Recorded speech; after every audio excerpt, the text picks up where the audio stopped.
Football never ends.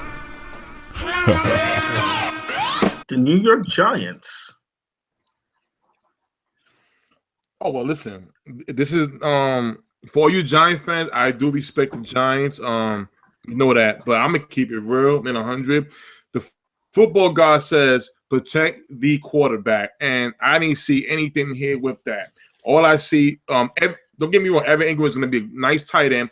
I recall in Dulles mock draft, he had him going number 28 or in the second round pick to Dallas or in the second round to another team. The Giants picked him up at number 23 when Njoku was still on the board, but another Jordan Reed. Okay, Dalvin Tomlinson, replacement.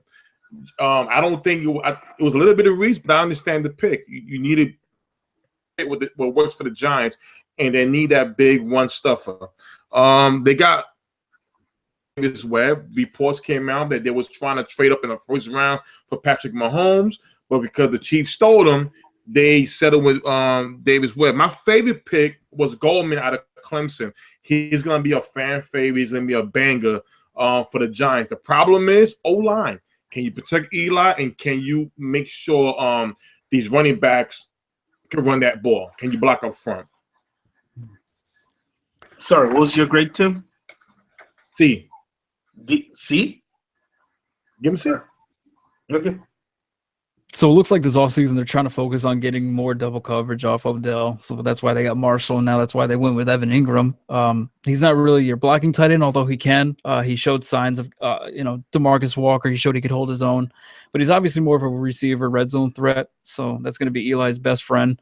Dalvin Tomlinson will come in right away to challenge Bromley and Rob Thomas because they're nothing special.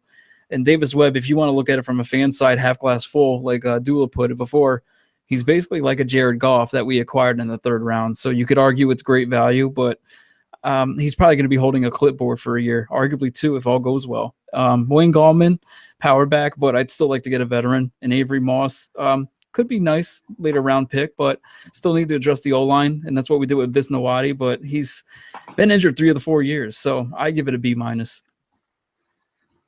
I give it a solid B. I thought it was puzzling at 23. They basically drafted a big wide receiver. Looking at the roster, I don't think they needed a big wide receiver. They have one in Marshall. If they wanted tight end, I really wish they would have went a more traditional inline tight end like Njoku. Otherwise, looking at this, Tomlinson, I like him a lot as a prospect. I don't know if he's a fit for the Giants. I think he's a 2-down run stuffer. You have one of those already in Snacks, but maybe they'll make it work. The rest of the picks, not bad. I like Webb. For where you got him. You can sit him for a while, get him right. A couple of years, he can do something. Avery Moss, I think, is going to contribute early. But again, you got to get some protection from Eli. And I was disappointed that they didn't do that. Mm-hmm. B. Yeah, I'm going to give them a C-, and primarily because of that, they didn't get the protection they need. I love the Avery Moss pick at 5. I agree with you, though. I think he's going to be a solid contributor immediately.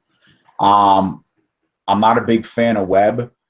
You got him at 3. I get, he's going to be, like Josh said, a clipboard quarterback for the next 2 years if all goes well for the Giants. And then Tomlinson, yeah, it's cool, but like Dola said, you got Snacks there. Evan Ingram, that's probably the most puzzling thing. Njoku was there. I think he would have been a better fit. I don't understand why they grabbed him there in the first round when Njoku was available. So at the end of the day, I'll give them the C- because you got to keep Eli upright to throw the ball to all these guys. Football never ends.